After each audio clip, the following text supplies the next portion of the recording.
This is Friend or Froze, the anniversary episode of Inanimate Insanity. And for an anniversary episode, it doesn't seem like the final 7 are celebrating it that much.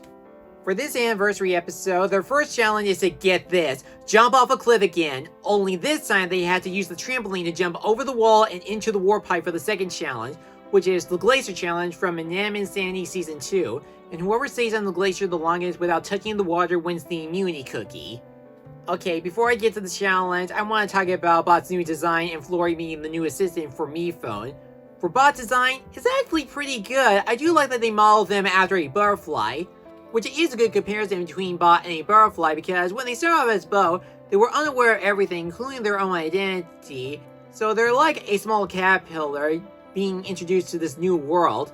But when they found out the truth, got some new legs, a new voice, and a new design, they went through a full transformation, and it was like they finally found their identity, and they look amazing. As for Flori, I did like how they did with Flori being the new assistant for Me Phone, and there's actually this cool scene where he can actually move the earth like a mountain. It felt like he was holding back on some of his powers. As for the anniversary challenge, the second part was the best part of the challenge because, like Balloon, I'm getting tired of these cliff jumping challenges because they've done this 5.5 times, including the failed one from the last episode. I know Me Phone wants to be nostalgic over the first ever challenge of Inanimate Insanity, but even when they add in a wall and a trampoline, it still feels like it's been done before. And that could be the fact that I enjoy the first ever anniversary episode than this episode. Because what worked with the previous one, it was making fun of the first ever episode, like how the mouths were upside down every time they frowned, the stilted character designs, and how the backgrounds were badly drawn. And there were even some good jokes during the second cliff diving challenge, like Marshmallow's physics, Taco being intelligent, and Bo doing some crazy moves before she threw up. Now for the Glacier Challenge, this one is much better and even more engaging.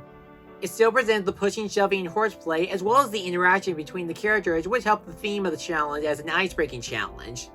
Which in this case is Silver Spoon and Candle trying to separate Nickel and Balloon because they already found out that Nickel, Balloon, and Bot are planning to go to the final 3 together.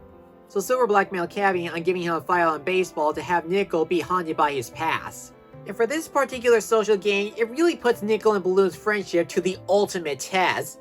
Back in Season 2, Nickel did not like Balloon that much because of his behavior in Season 1, even though Balloon has proved time and time again that he's not that person anymore. He has changed for the best. But even if it's true and Balloon is friends with Suitcase, one of Nickel's alliance members, he still blames Balloon over the Maze Challenge and the Bucket Brigade Challenge. It of course leads to a crack on Nickel's friendship with Baseball and Suitcase. Baseball wanted Nickel to get along with Balloon since he is Suitcase's friend, but Suitcase did not like how Nickel treated Balloon, even outside the game. And that's not the only reason why she voted out Nickel during the double elimination. They barely have a conversation as friends. In Season 3, on the other hand, is considered another chance between Balloon and Nickel, whom the latter might have a chance to patch things up with him.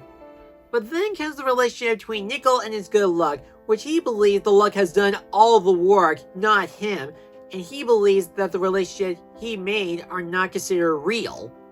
And with that line, you do understand how Balloon feels and why he's so concerned about Silver Spoon and Candle.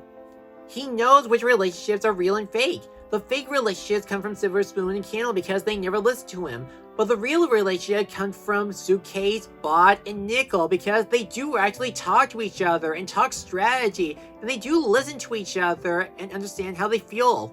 And no matter what Nickel's good luck does, he never seems to be happy about it, even if he wants stuff to happen. All that's missing is a crazy speech from him saying he wants to be the ultimate hope. Whether it's good luck or not, it felt like Nickel had a real relationship between Bot and Balloon as the Looney Balloon Alliance.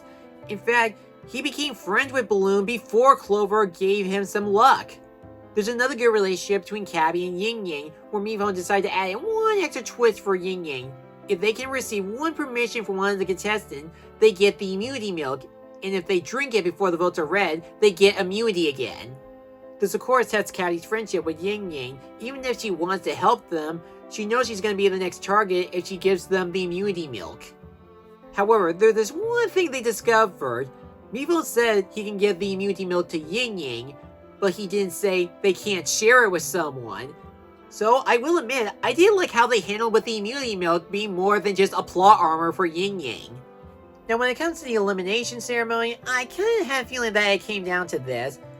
But when Kendall mentioned the day of betrayal throughout the episode, I decided to look over her future vision again from the Pesky Betsy episode. So after watching the latest episode and going over the future vision again, I realized something. There was this one reaction scene from Kendall's vision before she woke up from her meditation, and I realized that scene did not occur during the Pesky Betsy's episode. It occurred during the 13th episode of Inanimate Insanity Season 3, which means the day of betrayal wasn't fulfilled during Florrie's elimination.